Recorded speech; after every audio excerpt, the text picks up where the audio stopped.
कले कि कहबी दुख कालिया शांत बयस मो गला सरी बयस मो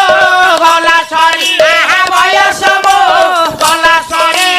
जीवन दीपरे तेल नाही आउ जलिबती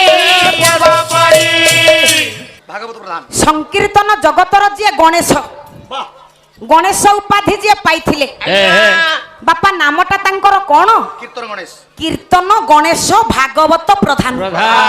से दिन एई वृद्ध वृद्ध बापा मानक पाई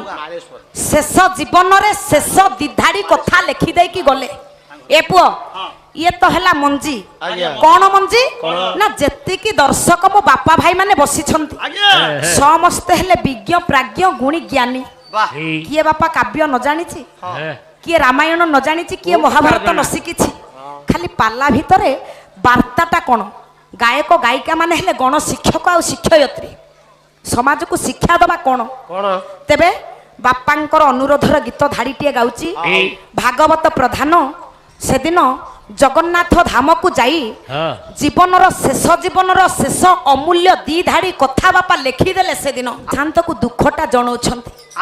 मनीष शरीर रे मौसा जेते बेले वार्धक्यटा आसीबो जने बुढ़ा हे गले बोली आमे जानिबा केमिति बाटू आज्ञा केमिति जानिबा कि रे चुट्टी पाची जीवो आखी लेंजरा बहिबो नाकुरु सिंगाड़ी परिस दांत खसी पड़िबो चम धुड़ धुड़ रह हां आजि काली युवक भाई माने हां केमिकल तेल लगे चुट्टी तो झड़ी पड़ुची चुट्टी भी पाचुची केस पाची जाउनी बापा वृद्ध हेले बोली आमे जानिबा केमिति कोन लिखिले कले कि कहबी दुख कालिया शांत बयस मो गला सरी बयस मो गला सरी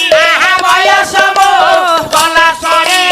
जीवन दीपरे तेल नाही आउ जलिबती पूर्व परी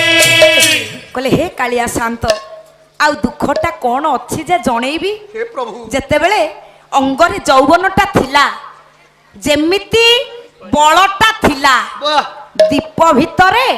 शिखाटा प्रज्वलित हुए केते बेले ना जेते बेले तेलटा परिपूर्ण हे कि थिबो दीपरु बापा तेलटा सरी गले बळी तार अवस्थाटा जहा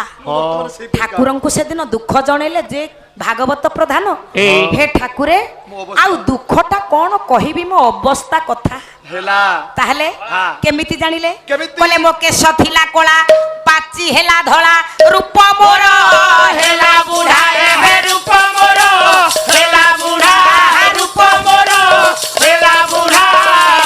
गोड़े मु बाट चालू थिली तिनी गोड़े हेली छिड़ा दुई गोड़े बाट चालू थिली तिनी गोड़ हेला लोड़ा माने कौन सेटा आज्ञा कौन आज्ञा जेते बेले यौवन थिला चालिबा बुलिबारे किछि असुविधा हो नथिला वृद्धटा जेते बेले वार्धक्यटा अंगरे मौसा आसिला दीटा गोड़ एबे दरकार होची जेते बेले वृद्ध हे जिबे सेजर उठिकी बसिबा पई मौसा हमकु समय लागिवो 5 मिनिट ताहले आशा बाड़ीटे सेते बेले निहाती दरकार पड़िबो तीनिटा गोड़ हेलानी ठेंगा ठेंगा कले केशटा कळा थिला आउ कोला नाही पाची की धड़ा पड़ी गलानी हेला बयसटा बुढ़ा हे सरलानी हेला कले परिश्रा लागिले बास तिंती जाए बाहर को जाऊ जाऊ अरे बाहर को जाऊ जाऊ अरे बाहर को जाऊ जाऊ मोड़ी मारी होई सोई जाए दुख का भी आओ बोले हे ठाकुरे जेते बेले परिश्रा लागुची सेजरु बसिकी उठिबा पाई मते 5 मिनिट समय लागुची मोड़ी माड़ी हे कि सोई पडुची आजि काली रो पुओ बहु माने जदी वृद्ध बाप माँ मानंकु उचित सेवा पूजा करुथान्ते भागवत प्रधान काहे कि आज्ञा दुख जणेबा को जाई थान्ते से दिन जगन्नाथ धाम को बोले मोड़ी माड़ी हे कि सोई पड़े केते बेले से परिश्रा ऊपर सेज ऊपर परिश्रा हे जाए तथापि मु जानी पारेनी काहा को कुहेनी तारी ऊपर सोई जाए ए पुओ पाकुआ पालटी गलानी मो पाटी दांत मान होला धरी दांत मान होला धरी आहा दांत मान होला धरी जानी पारु नाही नाकर सिंगाणी पाटी रे जाउची बसी कहले हे ठाकुरे हे प्रभु पाटी रु सबु जाक दांत मोर ଖସି ଗଡ଼ିଲାଣି ଖସି ଗଲାଣି ପାଟି ଗୁଡାକ ପାକୁଆ ପାଲଟି ଗଲାଣି ପାକୁଆ ପାଲଟି ଗଲା ଆଉ ତ କିଛି ଖାଇ ପାରୁନି ନା ଜାଣି ବି ପାରୁନି କେତେବେଳେ ଏଇ ନାକର ସିଂଘାଣିଟା ପାଟି ଭିତରେ ପଶି ଯାଉଛି ତା ମଧ୍ୟ ମୁଁ ଜାଣି ପାରୁନି ବୃଦ୍ଧ ବାର୍ଦ୍ଧକ୍ୟଟା ଅଙ୍ଗରେ ଆସିଲେ ବାପା କେତେ ଯେ ଦୁଃଖଦାୟକ ଦେଖନ୍ତୁ ସେଦିନ ଜଗନ୍ନାଥଙ୍କୁ ସେଦିନ ଶେଷ ଜୀବନର ଶେଷ ଦୁଃଖ ବିପଦ କଥା କହିଦେଲେ କିଏ ସେନା ଭାଗବତ ପ୍ରଧାନ କହିଲେ ହେ ଠାକୁରେ ଖାଲି କଣ ସେତିକି କହିଲେ ମୋ ମୁଣ୍ଡ ଗଲା ନଈ ଅଣ୍ଟା ଗଲା ନଈ ମୁଣ୍ଡ ଲୁଚେ ଆଣ୍ଠୁ ସନ୍ଧି ମୁଣ୍ଡ ଲୁଚେ ଆଣ୍ଠୁ ସନ୍ଧି ମୁଣ୍ଡ ଲୁଚେ ଆଣ୍ଠୁ ସନ୍ଧି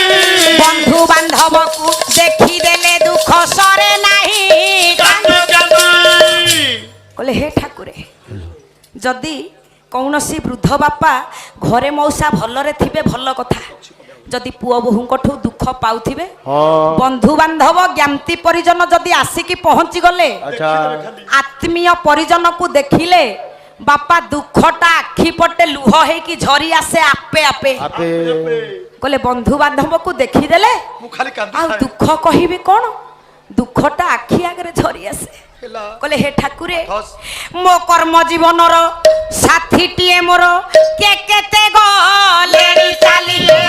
କେତେ ଗଲେଣି ଚାଲି କେତେ ଗଲେଣି ଚାଲି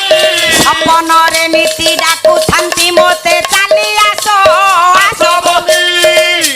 କହିଲେ ମୋ ବୟସର କେତେ ଏମିତି ଚାଲିଗଲେଣି ସାଙ୍ଗସାଥୀ ମାନେ ପଡିଲେଣି ଯେତେବେଳେ ମୋଡି ମାଡି ହେଇକି ଶୋଇପଡେ କର୍ମ ଜୀବନର ସାଙ୍ଗସାଥୀ ମାନେ ସ୍ୱପ୍ନରେ ଡାକନ୍ତି କାହିଁକି ବଞ୍ଚିକି ଅଛୁ ଚାଲିଆ ଚାଲିଆ ଏ ପୁଅ ଆଉ ଗାଇବାକୁ ସମୟ ନାହିଁ ଖାଲି ଭଣତି ପଦଟା କହୁଛି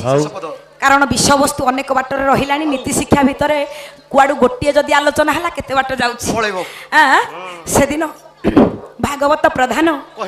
ଠାକୁରଙ୍କୁ କହିଲେ କଣ କହିଲେ କହିଲେ ଆଉ ମୋର ଦୁଃଖ